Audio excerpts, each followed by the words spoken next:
Hello everyone, welcome to my channel.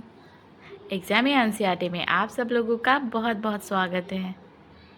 हम अपना chapter क्या कर रहे थे, हमने लास्ट वीडियो में जल चैप्टर शुरू करा था ना, तो जल चैप्टर को हम आगे बढ़ाएंगे। आज हम क्या देखेंगे, जल का वितरण यानी जल का फैलाव कितना है। मतलब जल जो हमारा जल है ना, हमारे कहाँ कहाँ पाया जाता है ना, जल कहाँ कितना पाया जाता है, कितना परसेंटेज है, ये सब आज हम देखेंगे। ओके बच्चों, तो आपको जैसे कि मैं अपने चैनल के बारे में बता दूं, इसमें हम सोशल स्टडीज़ की 6 to 12 एनसीईआरटीज़ कवर करा रहे हैं। अगर आप बीच में किसी भी क्लास की एनसीईआरटी अगर आप पढ़ना चाहते हैं तो आप कमेंट बॉक्स में मुझे बता सकते हैं। ओके, और अगर आपको कुछ भी समझ नहीं आ रहा है या फिर आपको कुछ और एक्सप्लेन चाहिए तो आप मुझे कमेंट बॉक्स में बता सकते हैं। ओके, अब हम अपना क्लास स्टार्ट करते हैं। जल का वितरण देखिए, आप इसमें देखेंगे, क्या आप जानते हैं कुछ फैक्ट दिए हुए हैं जो आपको बहुत ही काम आने वाले हैं। अगर कॉम्पिटिटिव एग्जाम्स की भी तैयारी लोग करते हैं तो भी ये फैक्ट बहुत काम आते हैं, है ना, क्योंकि वो छोटे छोटे क्वेश्चंस पूछे जाते हैं, है ना, फैक्ट्स पूछे जाते हैं। उन फैक्ट से हमें ना जो हमारे कॉम्पिटिटिव एग्जाम्स होते हैं उसमें हम बड़े बड़े अपने आंसर्स लिखते हैं, तो ये सब बहुत ही काम आते हैं। ठीक है, और आप 7th क्लास के बच्चे हैं तो आप लोगों के लिए भी ये बहुत इंपॉर्टेंट है। आपका तो ये चैप्टर ही है तो आपको समझना बहुत ही ज़रूरी है ना। तो लवणता क्या होता है? लवणता 1000 ग्राम जल में मौजूद नमक की मात्रा को बोलते हैं। जो 1000 ग्राम जल में जो मात्रा होती है नमक की, ठीक है, तो उसको महासागर की औसत लवणता 35 ग्राम प्रति 1000 ग्राम है। ठीक है, लवणता होती है 1000 ग्राम जल में मौजूद नमक की मात्रा होती है। 1000 ग्राम जो जल है उसमें जो भी मात्रा उपलब्ध होती है वो लवणता होती है। तो महासागर औसत लवणता 35 भाग प्रति 1000 ग्राम है। ठीक है, ये हमारे क्वेश्चन में आ सकता है। जल का वितरण में क्या है, हम सभी जानते हैं कि पृथ्वी की सतह का 3/4 भाग जल से ढका हुआ है।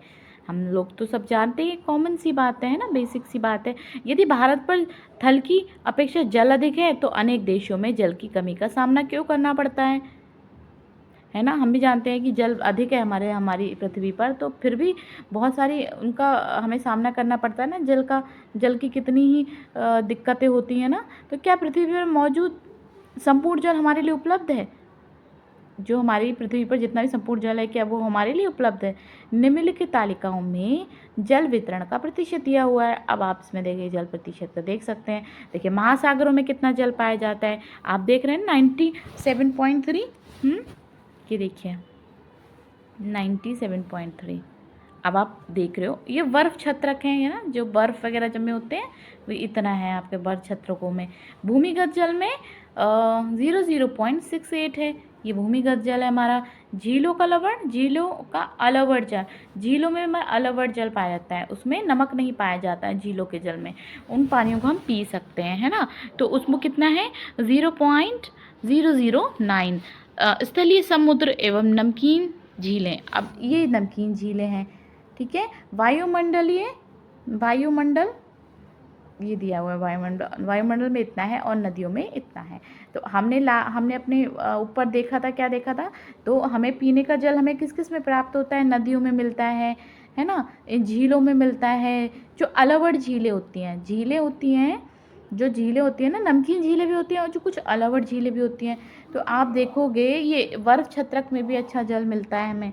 तो क्या होता है, तो जो महासागर है सबसे ज़्यादा लवण तो इसमें होता है ना, महासागरों में।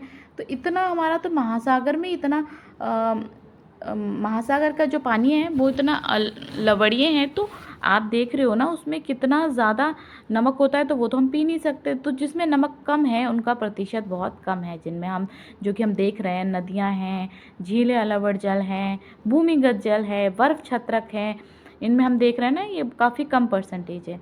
तो साधारण क्रियाकलाप द्वारा जल के वितरण को प्रदर्शित किया जा सकता है। इसमें कुछ क्रियाकलाप बॉक्स दिए हुए हैं जिसमें आप समझोगे कि देखिए इसमें कुछ लवण की मात्रा के बारे में बताया गया है। ठीक है, इसमें हम देखेंगे 2 लीटर जल लें, मान लें ये पृथ्वी की सतह पर जल की संपूर्ण मात्रा है। ठीक है, तो आप 2 लीटर जल लेंगे और आप उसको समझेंगे कि ये पानी है। वैसे तो ये देखिए ये एक आपका प्रैक्टिकल है। ठीक है, तो ये प्रैक्टिकल मैं आपको बाद में करा दूंगी, बिकॉज ये ना आपका टाइम कंज्यूम कर रहा है ज़्यादा। इसे आप आराम से अपनी बुक में समझ सकते हो, ठीक है। जैसे हमने अभी देखा था ना कि समुद्र में जो लवण होता है बहुत होता है ना, कितना ज़्यादा होता है, पीने लायक नहीं होता। उस तरह से एक इसमें प्रैक्टिकल दिया हुआ है, ठीक है। ये आप अपनी बुक में देखना, आपको बहुत अच्छे से समझ आएगा, ठीक है। नहीं समझ आएगा तो आप मुझे कमेंट बॉक्स में बताना, मैं ये भी आपको समझा दूँगी। देखिए आगे हम पढ़ते हैं अपने चैप्टर। जीवन के लिए जल अत्यधिक आवश्यक है, ये हम सब जानते हैं। प्यासे होने पर केवल जल ही हमारी प्यास बुझा सकता है। ऐसे में आपको क्या ऐसा नहीं लगता कि लापरवाही से जल का उपयोग करने पर हम बहुमूल्य संसाधन को बर्बाद करते हैं? बिल्कुल सही बात। ये वाला टॉपिक आज कराएं या नहीं कराएं? कहीं आपका वीडियो लंबा हो जाए तो आपको फिर बोरिंग फील हो। चल ये वाला टॉपिक नेक्स्ट वीडियो में करा देते हैं, है ना। ओके, या फिर छोटा टॉपिक है तो मैं आपको करा ही देती हूँ। ओके चलिए करा देती हूँ। महासागरीय परिसंचरण क्या होता है? समुद्र तट पर जब नंगे पैर चलने से कुछ जादुई सी अनुभूति होती है। पुलिन पर नम बालू, ठंडी पवन चलती है, समुद्री पक्षी होते हैं, वायु में लवण, ये गंध एवं लहरों का संगीत, सब कुछ सम्मोहित करने वाला प्रतीत होता है। ताल एवं झील के शांत जल के विपरीत महासागरीय जल हमेशा गतिमान रहता है, यह कभी शांत नहीं रहता। महासागरों की गतियाँ इस प्रकार वर्गीकृत कर सकते हैं जैसे तरंग, ज्वार भाटा एवं धाराएं। जब हम महासागर की गतियों के बारे में देखते हैं, महासागर एक गतिमान जल होता है ना, चलता रहता है। तो उनकी जो गतियाँ होती हैं उनको कई चीज़ों में वर्गीकृत किया गया है। तो उनको क्या क्या कहा गया है इनको? देखिए पहले इनकी जो तरंगे होती हैं उनको तरंगे कहते हैं।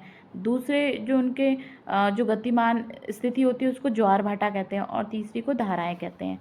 तो इस तरीके से हमारा इस महासागर की जो गतियाँ होती है ना, इस तरह से गतिमान होती है। इनके ये नाम हैं, क्या क्या है? ज्वार भाटा, तरंगे और धाराएं। ये हम अपने आगे चैप्टर में अच्छे से समझेंगे, बहुत ही ब्रीफली। तो 22 मार्च को जल दिवस मनाया जाता है। 22 मार्च को क्या होता है? जल दिवस मनाया जाता है। क्या आप जानते हैं? इसमें आपको फैक्ट्स में दिया हुआ है, तो आप इसे समझेंगे। किसके रूप में मनाया जाता है 22 मार्च?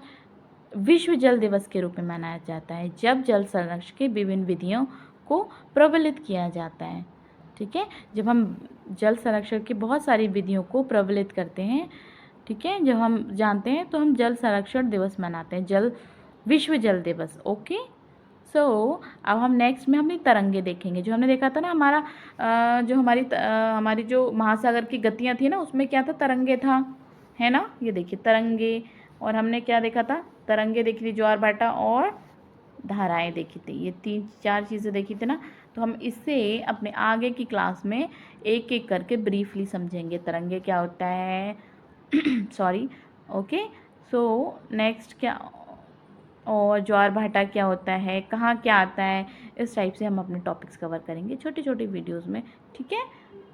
ओके, सो आप लोग अगर क्लास अच्छा लगे तो आप लोग लाइक शेयर सब्सक्राइब ज़रूर करना, अपने फ्रेंड्स को शेयर करना, ताकि वो भी आपके साथ अच्छे से पढ़ें और अपने चैप्टर्स को कवर करें। एग्ज़ाम्स में आप लोग अच्छे अच्छे मार्क्स लेकर आएँ। ओके, सो नेक्स्ट क्लास अब हम कल मिलते हैं। Thank you.